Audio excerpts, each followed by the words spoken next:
नाजरीन, Telangana news today की खबरों में आपका खैर मकदम है। आइए देखते हैं चंद तफसीलात। गोलांजया ने संगारेड्डी टाउन के मकामी पीएसआर फंक्शन हॉल में संगारेड्डी डिस्ट्रिक्ट लाइब्रेरी के नए चेयरमैन की हैसियत से हलफ लिया। इस प्रोग्राम के लिए स्टेट लाइब्रेरी के चेयरमैन रियाजुद्दीन, रियासती तबी वजीर सेहत दामोदर राजा नरसिम्हा और मेदक के रुकन assembly Suresh Shatkar, Telangana industrial chairman Nirmala Jaggareddy, chairman market committee कारकुनों ने शिरकत की।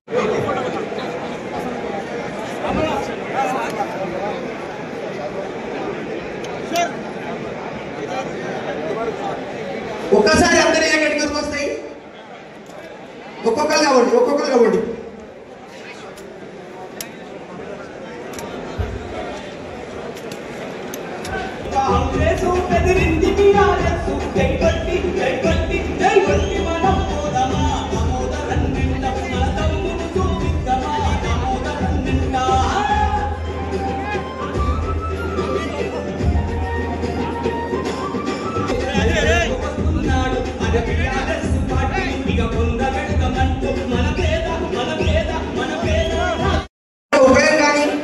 విద్య గొప్పతనం కానీ చదువుకున్న వాడికి గొప్పతనం కానీ తెలుపుతూ చక్కని ఉపన్యాసాన్ని ఇచ్చి అందరినీ మైమరిపింప చేశారు పెద్దలు.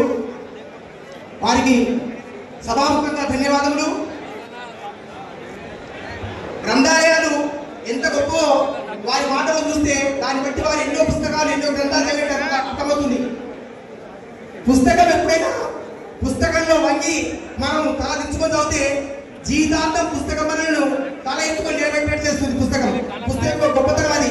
కాబట్టి అలాంటి గ్రంథాలయాల యొక్క పుస్తకాల యొక్క గొప్పతనాన్ని చక్కగా వివరించారు మంత్రివర్యులు. వారికి ప్రత్యేక ధన్యవాదాలు.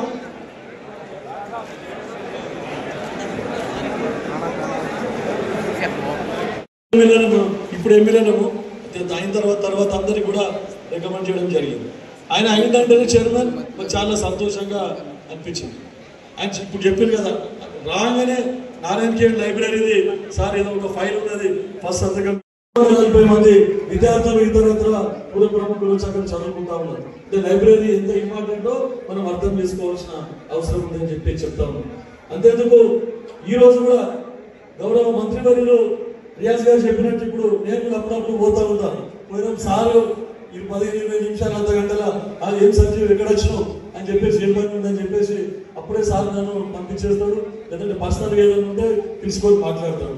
ఇంకోసారి సార్ అక్కడ ఇంటికి వెళ్ళి నాకు లేట్ అయితే ఆ సార్ కూర్చొని ఇంట్లో కూర్చొని చూస్తే అన్ని రకాల పుస్తకాలు ఉంటాయి. రాష్ట్ర ఆరోగ్య శాఖ మంత్రులు దామోదర్ రాజనరసింహ గారికి, అదేవిధంగా తెలంగాణ రాష్ట్ర లైబ్రరీ చైర్మన్ డాక్టర్ రియాజ్ గారికి, అదేవిధంగా నిర్మలా జగ్గారెడ్డి గారు టీజీఐఏసీ చైర్మన్ గారికి, వేదిక పైన చాలామంది పెద్దలు ఉన్నారు. వారందరికీ ఈ యొక్క కార్యక్రమంలో పాల్గొంటున్నటువంటి మరి జిల్లా నలుగురు నుంచి విచ్చేసినటువంటి సోదరులకు, ప్రెస్, మీడియా అందరికీ ఈ యొక్క ప్రమాణ స్వీకారం సందర్భంగా మీ ఇచ్చేసిన మీ అందరికీ శుభాభినందనలు తెలియజేస్తూ, ముఖ్యంగా ఈరోజు నాకు సంగారెడ్డి జిల్లా గ్రంథాలయ పరిషత్ అధ్యక్షునిగా మరి అవకాశం వచ్చిందంటే నేను నా జీవితంలో ఎప్పుడు ఊహించలేదు. మండల పరిషత్ అధ్యక్షునిగా, జిల్లా పరిషత్ మెంబర్గా, మరి మా యొక్క నాయకుడు దామోదర్ గారి యొక్క ఆశీర్వాదంతో బ్లాక్ కాంగ్రెస్ ప్రెసిడెంట్గా పనిచేయడం జరిగింది. కానీ ఎప్పుడైతే గ్రంథాలయ చైర్మన్గా అని చెప్పి సార్ ప్రపోజ్ చేసిన తర్వాత 1 month తర్వాత తెలిసింది నాకు. అంటే వారు కష్టకాలంలో వారి వెన్నట్టి ఉండి, మరి గతంలో వారికి తెలుసు, మరి గత సుమారు 15-20 సంవత్సరాల నుండి వారి వెన్నట ఉండి అధికారం ఉన్నా లేకున్నా మరి ఒక నిబద్ధత కార్యకర్తగా పనిచేయడము, వారు గుర్తించడము, ముఖ్యంగా ఇది నా జీవితంలో ఒక మలుపుగానే భావిస్తున్నాను. ప్రత్యేకంగా వారికి సభాముఖంగా నేను ధన్యవాదాలు తెలియజేస్తూ, ఇలాంటి అవకాశం ఊహించిన అవకాశం వచ్చినందుకు లోకల్ బాడీ ఎలక్షన్స్లో గ్రామ పంచాయతీ కానీ, మండల పరిషత్ కానీ, కోఆపరేటివ్ కానీ, ఇతరత్ర కానీ ఏ ఎన్నికల్లోనైనా మనం మన ప్రభుత్వం చేపడుతున్నటువంటి అభివృద్ధి సంక్షేమ కార్యక్రమాలు, గత ప్రభుత్వం చేసినటువంటి అవినీతి అక్రమాలు, ఈ రాష్ట్రాన్ని ఏ విధంగా లూట్ చేశారు, మరి దాన్ని కూడా మనం ఖండిస్తూ రాబోయే రోజుల్లో వారు చేస్తున్న అభివృద్ధి సంక్షేమ కార్యక్రమాలను తీసుకెళ్లి మనం ఈ యొక్క రంగారెడ్డి జిల్లాలో కాదు రాష్ట్రంలోనే మళ్ళీ కాంగ్రెస్ పార్టీ రెపరెపలాడే విధంగా ఇక ముందు కూడా ఇంకా మళ్ళా వచ్చే టర్మ్ కూడా మనమే వచ్చే విధంగా మరి కృషి చేయాలని చెప్పి తెలియజేస్తూ సెలవు తెలియజేస్తూ ముఖ్యంగా కాంగ్రెస్ పార్టీలో కష్టపడ్డ వాళ్ళకి తప్పకుండా స్థానం కలిగిస్తుందని ఒక ఉదాహరణ చెప్పొచ్చు. మరి అంజయ్ గారు ఎంపీటీసీగా జెడ్పీటీసీగా మరి బ్లాక్ ప్రెసిడెంట్గా కష్టపడుతూ ఈ స్థాయికి వచ్చింది. ముందు రాబోయే రోజుల్లో కూడా మీలో కూడా కొందరు మరి ఎన్నో పదవులు ఆశించాలి. దానికి కృషిగా మన రామన్న గారు ఉన్నారు. తప్పకుండా వచ్చే స్థానిక మీరు కూడా మంచి స్థానాన్ని దక్కించుకోవాలి. మరి ఈ గ్రంథాలయం అనేది గుడి, ఆ గుడిని మరి అంజన్న గారు చేతిలో పెట్టినామంటే ఆయన చేసే ఇప్పుడు ఆయన చేసిన సేవలను ఇది పెద్ద ఇది కాదు. తప్పకుండా జిల్లా వ్యాప్తంగా కూడా అంజన్న గారు తిరిగి గ్రంథాలయాన్ని ఇంకా కొన్ని గ్రంథాలు కూడా సేకరించి ప్రజలందరికీ ముఖ్యంగా విద్యా సంస్థలకి అందుబాటులో ఉంచుతారని తెలియజేస్తూ సెలవు తీసుకుంటున్నాను. జై హింద్. రాష్ట్ర గ్రంథాలయ పరిషత్ చైర్మన్ రియాజ్ గారు, రియాజ్ గారికి నాకు చాలా పాత సంబంధం. ఆనాటి తెలంగాణ ఉద్యమంలో తెలంగాణ వాదన వినిపించాలే, సమైక్య రాష్ట్రంలో ముగ్గురు నాయకులు, ఆనాటి ఆంధ్ర రాష్ట్ర ముఖ్యమంత్రి, ఆనాటి పిసిసి అధ్యక్షుడు, ఆనాటి ఉప ముఖ్యమంత్రి,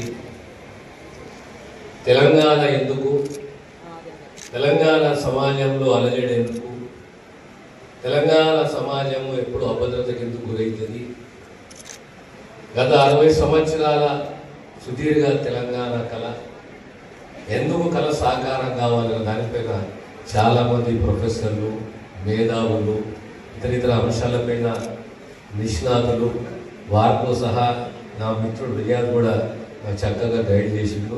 వారు ఈరోజు చైర్మన్ కావడం వారిని అభినందిస్తున్నాను. అదే రకంగా మా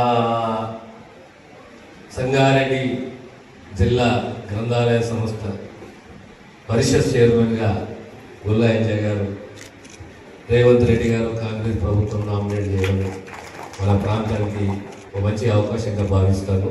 మా చెల్లెలు నిర్మలమ్మ, ఇలా corporation chairman, industrial infrastructure chairman మా మిత్రుడు జగ్గారెడ్డి గారి మిస్సెస్ మా చెల్లెలు నిర్మలమ్మ కూడా స్వాగతిస్తున్నాను. దానికి తోడు మా పెద్దలు మా సంజయ్ రెడ్డి గారు చాలా మొండోడు, గట్టోడు, ధైర్యస్తుడు. తల పట్టిందే కావాలి, అది ఏమన్నా కానీ ఇక్కడ కాంప్రమైజ్ కాడు, అంత ఈజీగా కాంప్రమైజ్ కాడు అని ఒక స్పృహ ఉంటుంది. నాది అనే భావన రాజకీయవేత్తకు ఉండాలి, ప్రజానాయకులకు ఉండాలి. నా ప్రాంతము, నా ప్రజలు, నా అంకిత భావం అనే ఒక భావనతో ముందుకు పోతాడు సంజయ్ రెడ్డి. ఇంకా చాలా పెద్ద నాయకుడు, భవిష్యత్తులో అయితే సంపూర్ణంగా విశ్వసిస్తున్నాడు. అదే రకంగా మా గిరిధర్ రెడ్డి గారి చైర్మన్, ఈనాడు సెట్మీను మిత్రుడు మా డాక్టర్ అమెరికా గారు వచ్చిన డాక్టర్ ఉజ్వల్ రెడ్డి గారు, మా పెద్దలు సంగన్న గారు, మా ఏసఐ పైమాల్ ఏసఐ గారు, అదే రకంగా మా రామరెడ్డి గారు, సుధాకర్ రెడ్డి మార్కెట్ చైర్మన్, మల్లయ్య గారు మున్సిపల్ చైర్మన్, మా కేదార్ గారు, మా పెద్దలు సిద్ధన్న గారు, తర్వాత మా కిషన్ గారు, అదే రకంగా మార్కెట్ కమిటీ చైర్మన్, మండల అధ్యక్షులు, యువజన కాంగ్రెస్ అధ్యక్షులు, నా చెల్లెళ్ళు, అక్కలు, కాంగ్రెస్ కార్యకర్తలు, అభిమానులు, పాత్రికేయ మిత్రులారా మీ అందరికీ సౌనయంగా నమస్కరిస్తున్నాను చేతులు జోడించి. గ్రంథాలయ వ్యవస్థ నేర్పించింది, మన పూర్వీకులు నేర్పించింది ఏ రకంగా మనం బ్రతకాలి, సమాజాన్ని ఏ రకంగా ఓన్ చేసుకోవాలి, సమాజాన్ని ఏ రకంగా ముందుకుపోవాలి, ఈ సమాజంలో నేను భాగస్వామిని, ఈ సమాజం బాగుండాలి, నేను అందులో ఉండాలి, అందరూ బాగుండాలి, అందులో నేను ఉండాలి అనే భావనతో మనం పోవాలి. ఆ ఆలోచన ఈ రోజు తగ్గింది.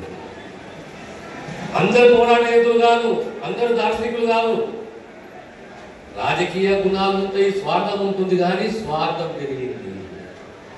కనుక ఎప్పుడైనా విద్యావంతులు కావాలి, పుస్తక పఠనం ఉండాలి, దానికి తోడు చరిత్రతోటి, సంస్కారంతో, మన చరిత్రతోటి మన లింక్ అయి ఉండాలి. అప్పుడే బాధ్యత అనేది సమాజాన్ని పెంచాలి, సమాజంలో ధర్మం పరిడిల్లాలి, జవాబుదారీతనం ఉండాలి. అన్నిట్లో ముఖ్యమైనది సమాజంలో మనిషికి ఏది అంటే స్వేచ్ఛ. దాని ఇంగ్లీష్లో ఏమంటాము? ఫ్రీడమ్ అంటాం. స్వేచ్ఛ అనేది అన్నిట్లో ముఖ్యమైనది. స్వేచ్ఛ ఉండాలి, ప్రశ్నించే తత్వం ఉండాలి. ఏ ప్రభుత్వమైనా నిరంకుశం ఉండొద్దు, నియంత్రితం ఉండొద్దు. నాకు ఇష్టం ఉంటే ఆ ప్రభుత్వాన్ని, ఆ నాయకుని మారుస్తా, సత్తా నాకు ఉండాలని చెప్పి ప్రశ్నించే తత్వం ఉండాలని చెప్పి పోరాడిన యోధులు ఉండేవి.